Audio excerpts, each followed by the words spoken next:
Hi, I'm Brian Mullin, and this is Balls Out Physics, Episode 4, the ISS, Satellites, and the Thermosphere.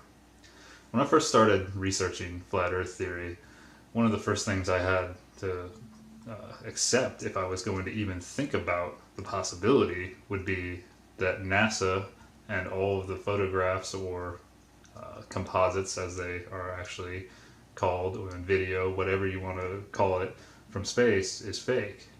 And I mean, that's a giant leap you have to take to to accept something like this, or to even consider it. And so I started watching videos that people had produced showing that the ISS was a hoax, and that satellites were fake. A lot of people, there were videos showing that on spacewalks, when it looked like they were on space, people caught a bubble rising from an astronaut's helmet, or a guy with a scuba tank inside the ISS in a window, and just other things like that. And so I first started seeing that stuff, and it was pretty convincing. But at the same time, I I thought, well, it's not definitive proof, because how do I know that this stuff hasn't been edited in to sway opinions? Because there are people out there that believe the Earth is flat, and they want everybody else to believe it too. So I remained skeptical, but I also was doing my own little experiments on Earth with binoculars and just seeing how far I could see over the horizon, and drawing distances in AutoCAD and doing calculations and finding that I was able to see things much farther away, and observing the sun and the moon and the stars, and things like that. And so my opinion started to sway a little bit, but I still was trying to prove it wrong. But I'll never forget the moment that everything clicked. And that was on a Friday night. I was just watching videos, doing my typical thing, just wondering, trying to prove these things wrong that I was seeing. And I don't remember what video it was, but the narrator in the video said, how are there satellites and a space station in the thermosphere layer of the atmosphere when the temperature gets up to 2,000 degrees Celsius? And that's when everything clicked. I remembered, oh wow, I remembered from astronomy, my professor talking about the temperature in the thermosphere. And I remember her taking a marker like this and holding it out, and held it in front of the class like this, and she said, the temperature in the thermosphere layer of the atmosphere is upwards of 2,000 degrees Celsius, or can get up to upwards of 2,000 degrees Celsius. But you can't actually measure the temperature, because the gas particles in the thermosphere are spread so far apart that there are not enough of the particles collide with the tip of the thermometer to make it show a hot temperature, because heat is actually kinetic energy. And a thermometer works by measuring basically the collisions, the energy being transferred to it, and that's why it shows you what the actual temperature of the liquid or the air or whatever is. And so I remembered sitting in class and thinking to myself, well, how did they measure the temperature in the first place? How do we know it's 2,000 degrees Celsius if you can't measure it? And I thought about maybe thermal imaging or something, but still you have to be measuring that kinetic energy. So it didn't make sense to me. But at the time, I didn't put two and two together and realize that that's where the majority of LEO, which are low Earth orbit satellites, and the International Space Station and the Space Shuttle used to be. What they used to, or the Space Shuttle used to be, but everything else orbits the Earth. And so when that hit me, I said, wait a second, this can't be. And I thought about the thermometer. I really started to think about thermodynamics. And I had to take thermodynamics to get my engineering degree, and so I went and I pulled out my thermodynamics book. I actually kept all my books. I didn't know I'd be using them for something like this later in life, but I knew I wanted to have them for reference. And so I got my thermodynamics book out, and I went to the first law, because I remembered what the second law was, but I wanted to read them both again. So when you go and you read the first law of thermodynamics per this book, says, the first law of thermodynamics is simply an expression of the conservation of energy principle, and it asserts that energy is a thermodynamic property. And that's basically more complicating way of saying what I just said, that heat is energy, kinetic energy. Okay? And the second law of thermodynamics asserts that energy has quality as well as quantity, and actual processes occur in the direction of decreasing quality of energy. And what that means in terms of heat is that heat, something that's hot heat will move to a colder area, because the energy in something that's hot is higher than the energy in something that is cold. So they give an example, and they say, for example, a cup of hot coffee left on a table eventually cools, but a cup of cool coffee in the same room never gets hot by itself. The high temperature of energy of the coffee is degraded. It's transformed into a less useful form at a lower temperature once it's transferred to the surrounding air. So they give a little picture, or they show a little picture of this. I mean, you can probably imagine a cup of coffee cooling down, but they show that, you know, if the cup of coffee is 70 degrees Celsius and the surrounding environment is 20 degrees Celsius, eventually the heat will dissipate from the coffee and become the same temperature as the room around it, or the area around it. I mean, this is common sense. Everyone knows this, that if you leave something out that's hot, soup or whatever, and you don't consume it in time, it's eventually just going to be room temperature, and it may not be as enjoyable. So, keeping that in mind, hot goes to cold. Now, before I took thermodynamics, I actually knew this pretty well, because my dad is a mechanical engineer, and he basically groomed me to be an engineer from birth, because that's what he is and that's what he knows. And he told me hot goes to cold. He wanted me to know that. It was something he was adamant about. But the way I really learned it is whenever I would leave the back door open in the summertime, he would say, "Brian, shut the back door. You're letting the heat in." But in the wintertime, it was, "Brian, shut the back door. You're letting the heat out." He always said it right. He always said that the hot goes to the cold. And so that was always ingrained in my head. And then when I took thermodynamics, I actually found the class very interesting, because it built off of that basic principle that hot goes to cold. So why this all clicked for me, and you may or may not agree with this, is that I don't understand how this heat is not being transferred to the International Space Station and all the satellites up there. But so first, let's look at how the atmosphere is constructed, or the layers of our air exist above us. If you go to Google Images or Google Images, or just get on Google and type in layers of the atmosphere or temperature, you might find this chart. I found this one. I decided to print this one out because it was the most clear.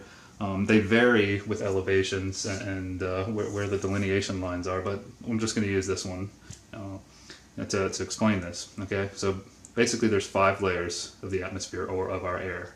And we are in the troposphere. You might remember this from general science in middle school, or whenever you took something like that.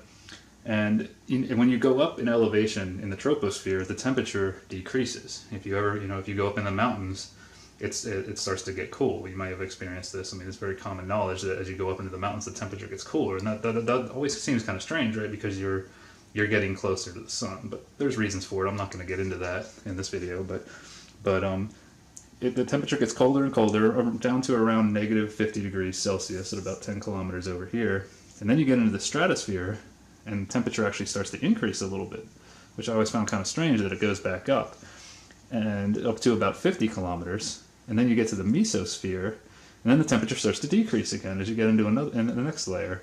And it gets down to about minus 100 degrees Celsius, which is about 100 degrees less than the freezing point of water. And then when you cross into the thermosphere, though, the temperature starts to slightly increase from about 90 to 100 kilometers based on this chart, and then it rapidly increases. I mean, it shoots up over 20, 30 kilometers. I mean, from negative 50, negative 100 degrees up to about 500, 1500 per this chart. Some say 2000 degrees Celsius, some say 2500 degrees. There's all kinds of numbers out there, but everybody can agree that it's really, really hot. 2000 degrees Celsius is very hot. To take this into consideration, or to put it in perspective, I mean, the melting point of aluminum is 660 degrees Celsius. And satellites and the ISS are definitely going to have a lot of aluminum on them. They're also going to have a lot of plastic on them for circuitry, circuit boards, and things like that. And plastic is made plastic melts at around the boiling temperature of water, which is about 100 degrees Celsius. So keep that in mind. So you see the temperature keeps going up into the exosphere, and it keeps going up and up and up off the chart. And the exosphere is basically the last layer of the atmosphere, where the gas thins out so much that eventually you get to a point where there's no more gas and you're in space. And this is what I was taught in astronomy, and this is the general idea. I don't know if I said it exactly right, but you know, that's the accepted theory. Okay? So those are the layers of the atmosphere. But I wanted to focus on the thermosphere because that's where the majority of LEO satellites are. The ISS is considered a satellite since it orbits the Earth, as is the Moon, and in mainstream astronomy. And so I drew here the thermosphere on the board, and I chose to say it starts at 100 kilometers because there's other charts out there that show 100, and it's just easier to use 100. And I also said that the top of it is at 600 kilometers because there are other charts that show it at 600. And NASA tells us that the Hubble, Fermi, and Spitzer, Hubble being the most famous telescopes, are around 560 kilometers, and they say that they're in the thermosphere. So that's why I chose 600. And these red dots on the board are supposed to represent the air. The gas particles, which basically the atmosphere up there, okay, and red because they're hot, and you know, I've also got the ISS and satellites up there, and down here I've got the lowest LEO, which is supposed to be around 160, 160 kilometers, and there's supposed to be thousands of satellites out there, so there's not just one down there, there's multiple, but this is just a representation, obviously not the scale. And so when you start to think about how heat works, heat and pressure works, if you, or gases works, think about a pot to visualize the air in the atmosphere. You think about a pot on the stove. You fill it with water, put it on the stove. You say you want to boil some water. Put it on the stove and you turn the temperature on high, okay? And eventually, about 5-10 minutes, you've got boiling water, and sometimes, you know, the top will start to rattle around depending on how much water and air you have in there, what the ratio is. The top will start to rattle around, and it can even blow off. And that's because pressure and temperature are proportional. This is one of the things I found most interesting in thermodynamics, and one of the things you learn. As you increase temperature of a gas or a liquid, it wants to expand. And if you have it contained in a vessel like this, the pressure will increase because the particles are all bouncing off of each other and it's trying to move out away. So I tried to illustrate this, that at the lower temperatures of the thermosphere, the air is going to be more dense. If you see, I've got more dots down here than I do up here because the gas starts to try to expand away from each other because it's hot. The hotter it gets, the more the particles want to get away, okay? But the particles are so far apart where all these satellites are that there's not enough of them colliding with the satellites and the ISS and everything to make them melt. That's basically what my astronomy professor said with the thermometer example, and this is the general accepted excuse or reason for why these satellites aren't melting and why astronauts aren't burning up, and that's it. Okay, and so it kind of makes sense. Someone pointed out on my channel, he made a pretty good comment. He said, well, what if it's like an oven? You know, when an oven's hot, you put your hand in the oven, and your hand doesn't burn up immediately. You can put your hands into the oven because the air is pretty spread out. You know, but if you keep your hands in there, eventually they will start to cook. Okay, and I thought that was a good example, and it made me really start thinking about this. And I thought, well, if something's hot, to keep it hot with a surrounding cooler environment, you have to keep putting heat into it or energy into it to keep it hot. So going back to the pot example, the pot's on the stove, the lid's rattling around. You say, oh, the lid's going to blow off, so you turn you just turn the dial off, turn the heat off right away, and usually the lid stops bouncing around pretty quick, and the pot and everything cools down pretty fast because the room temperature air around is so much lower. And that gets into potential difference. The lower the temperature, the more mass around something that's hot, the quicker it can the temperature can dissipate to the surrounding environment. Okay, so I started thinking about the thermosphere in this sense, and all these red particles, you know, they or these gas particles, the red dots representing them. Something's got to keep them hot, right? Because space is supposed to be cold, very cold, because there's nothing out there. And the mesosphere below the thermosphere is also minus 100 degrees Celsius. If you can see down here, I drew a bunch of blue dots and tried to show them very dense because the temperature's cold, so they're closer together. Okay? And another thing I wanted to point out, this kind of a side note, is that when you heat things, every material expands when you heat it. All materials expand. And you know, if you remember solid, liquid, gas from basic science courses, they talk about, you know, generally liquids become gases as you heat them. And you know, so all materials expand as you heat them and contract when you cool them. But there is one material that does something different when it's cooled, and that's water. Water, when you heat it, it expands, just like in the example with the boiling pot, becomes steam, and the hotter the steam gets, the more it wants to expand. I think there might be a plateau, though. I can't remember. I've got to get back into that. But it does expand. And when you cool it, and it goes to its liquid form, it cools and cools and cools down to, the boiling point of water is 100 degrees Celsius, and the freezing point is 0 degrees Celsius. And water actually gets its most dense in its liquid form at about 3 or 4 degrees Celsius. There's been experiments and research on this. I'm not sure what the exact temperature is, but somewhere around 3 or 4 degrees Celsius, water is actually its most dense in its liquid form. And then when it freezes, something amazing happens, I think. It suddenly expands. All the particles fly away from each other and they freeze. I mean, they don't stop moving. They're still moving. I mean, solids still have particles moving in them, or atoms, molecules, whatever you want to call it.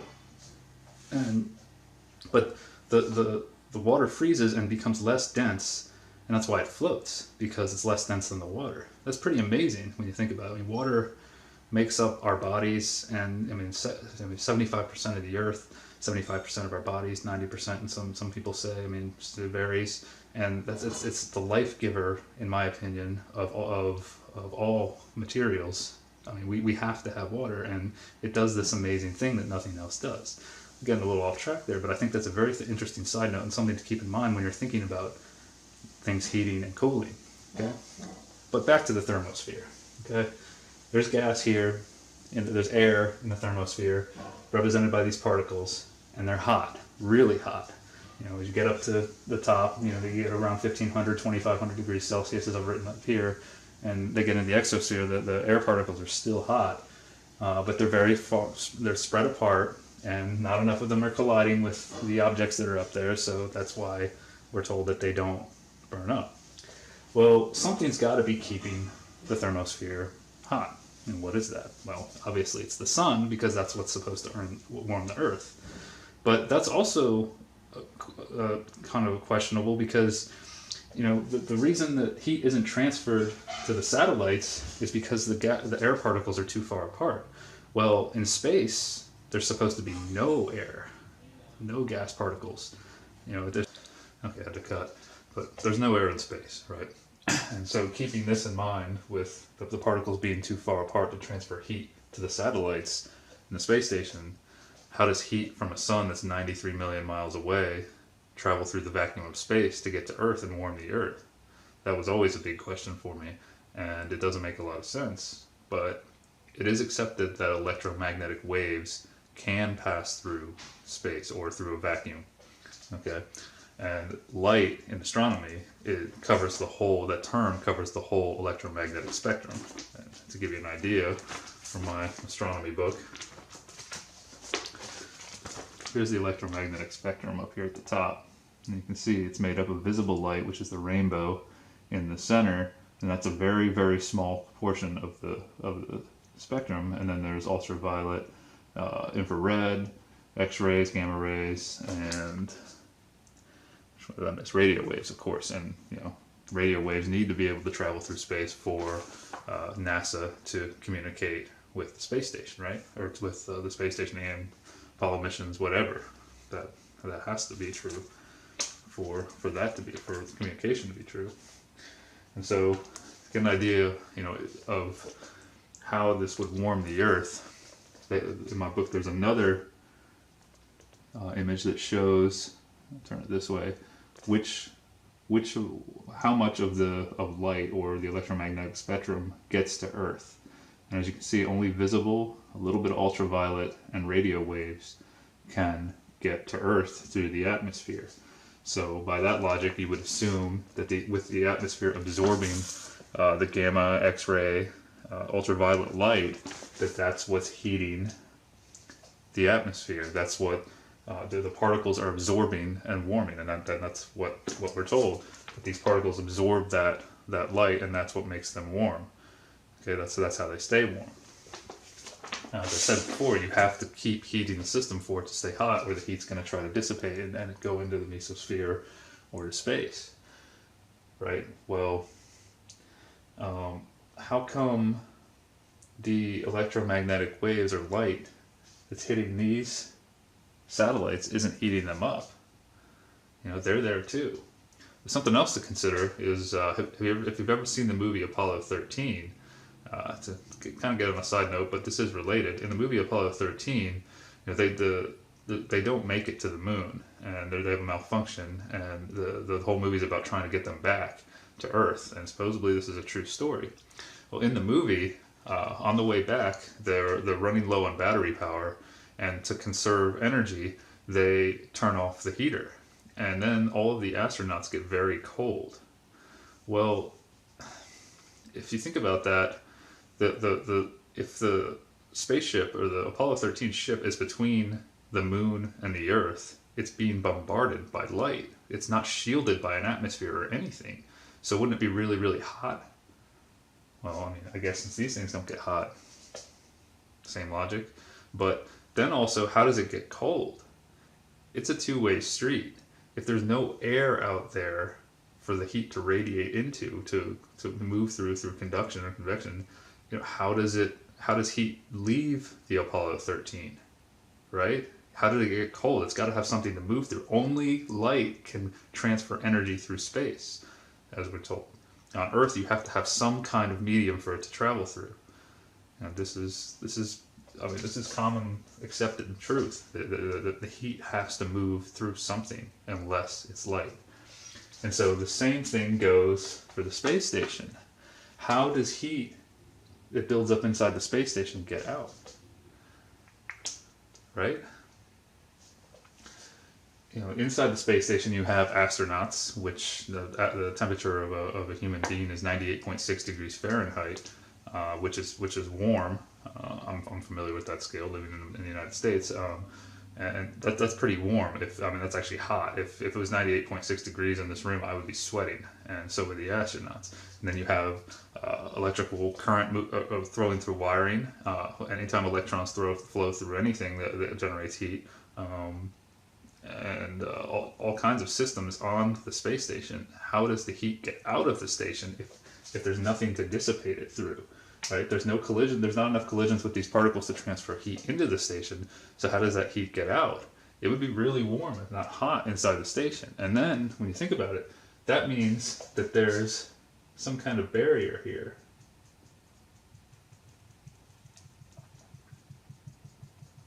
Around the station that doesn't allow. Basically, invisible barrier is formed. There isn't a barrier there. An actual, a theoretical imaginary barrier is there that doesn't allow heat in or out because it's a two-way street, like I said. So, how does this work?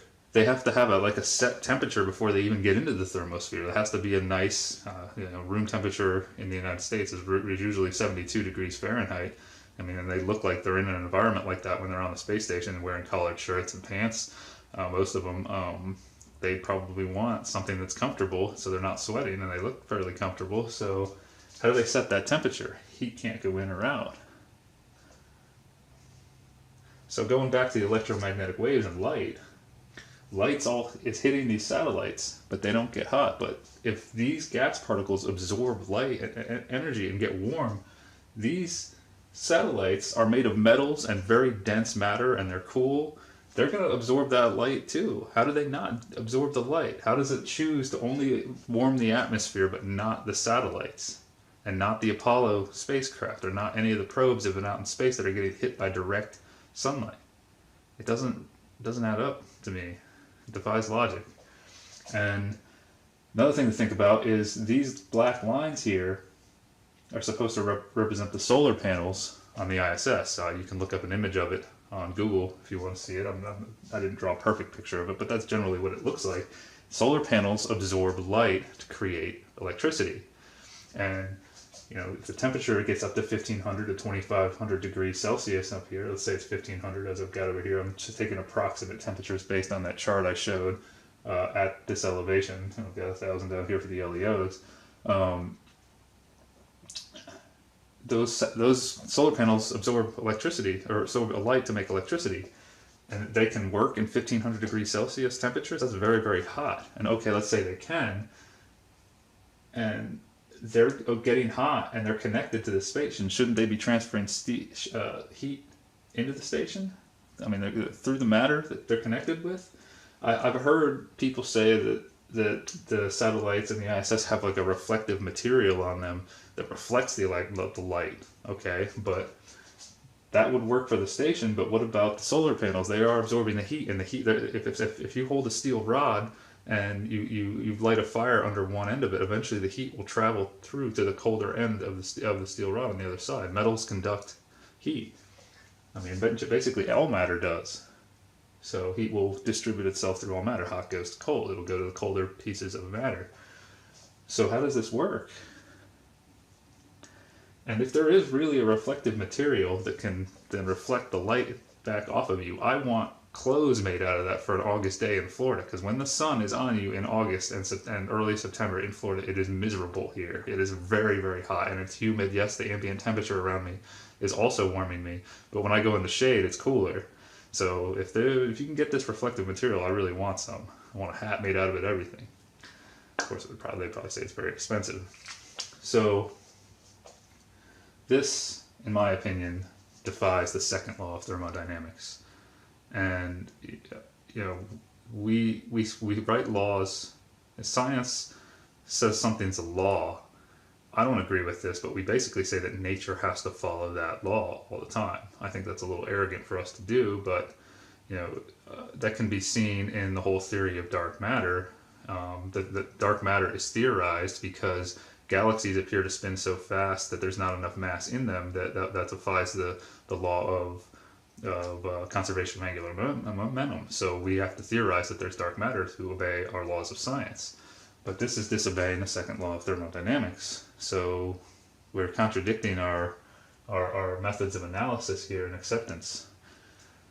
So I can't believe that these things are here. I can't believe that any spacecraft have gone to the moon because they would get hot based on how all of this is supposed to work. And so I'm sure scientists and engineers have thought about these things before, and I did before I even started to question it not being real. But when you see a picture of these things, animations, really, because there are no real pictures of satellites, you can look this up, they're all CGI, they're all animations for some reason. Where you see astronauts on a space station or out on a spacewalk, you think it's there. So all these questions about the physics go right out the window. I mean, at least they did for me.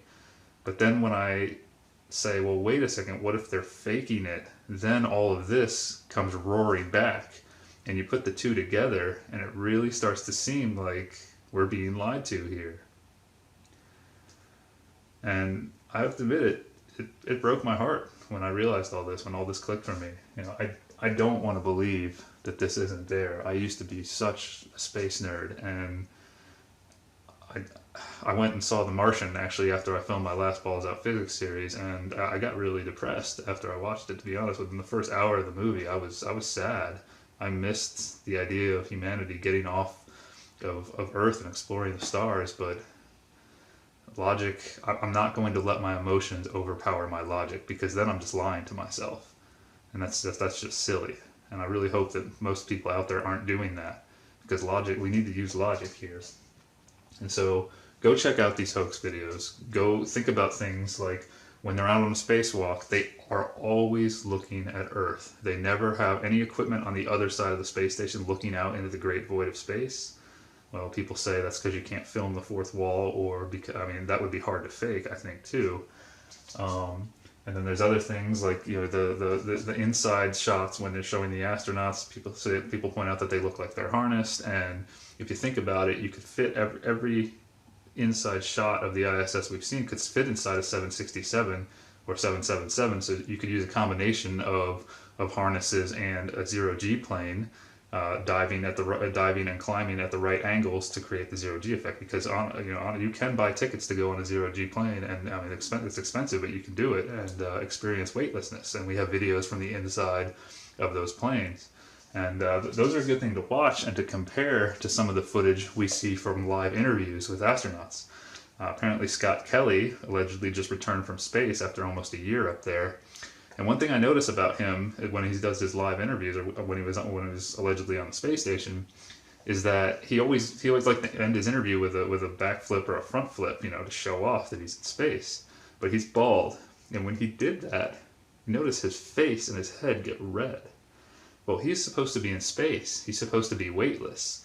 So when he turns upside down, it seems like the blood is rushing to his head like it would on Earth. I don't think that should happen in space, because unless you consider maybe centrifugal forces are doing that, and going back into episode 3, if you watch that, where you know there's a force pulling towards the center of a circle in rotation, but that's supposed to be balanced in space, which I'll go back and make a sub video to episode 3 to explain that. But it doesn't add up. It really doesn't. So I don't know what to conclude. I cannot believe that they're in space. I think after all of this that all space agencies have been lying to us. It breaks my heart, like I said, but I mean it's pretty obvious to me that it's all been faked, and that means a lot of countries are in on this. And a lot of people say, well, that's too big of a conspiracy. It can't exist. Well, just because something seems too big, just saying it's too big does not disprove all of the evidence that points to the fact that it is actually happening. And something else to consider is that every single country that has a space program also has a privately owned central bank. And governments, the media, and our education systems, in my opinion, do a very good job of keeping that information from us, that central banks are privately owned by big banks. And so most people don't know that. That's a huge deal, in my opinion. It's really not that far-fetched to me. I mean, the amount of lies I've seen from governments and media in my lifetime, it just doesn't add up. So think about this one. Think about this being real or not. Ask yourself, do you really think they're up there? Go watch ISS footage. Go look at pictures of satellites. Ask yourself why when they're out on spacewalks, they never see the thousands of satellites that are supposed to be up there. You never see one go whizzing by. Or why they never, when they're inside the station, they don't show off more and show us the void of space from inside the station with a camera looking out. There's just not enough. I don't see enough to believe it's true, and then the physics is defied. So whether the Earth is flat or a sphere or concave, I don't know that really at the moment. I'm still working on that. I don't know if we have a working model of our world at all, but I know for sure that space, that men in space, human beings in space, is a lie. I don't think they've ever been there. And you may disagree with me, and that's fine, but make sure you prove it to yourself that they are there or they aren't there. Okay? Like I said, I don't want to believe it, but I have to follow logic. So, until next time, let's keep pushing for truth on this. And, one more thing I want to say is, last year NASA's budget was over $19 billion. Until we get some really good answers to these questions, I don't think we should be giving them that much money every year. And with $19 billion, you could easily fake this. It would be a lot easier it would be a lot more cost effective to fake this and have a lot more money left over than it would be to actually do it. So, until next time, think about all this. Peace.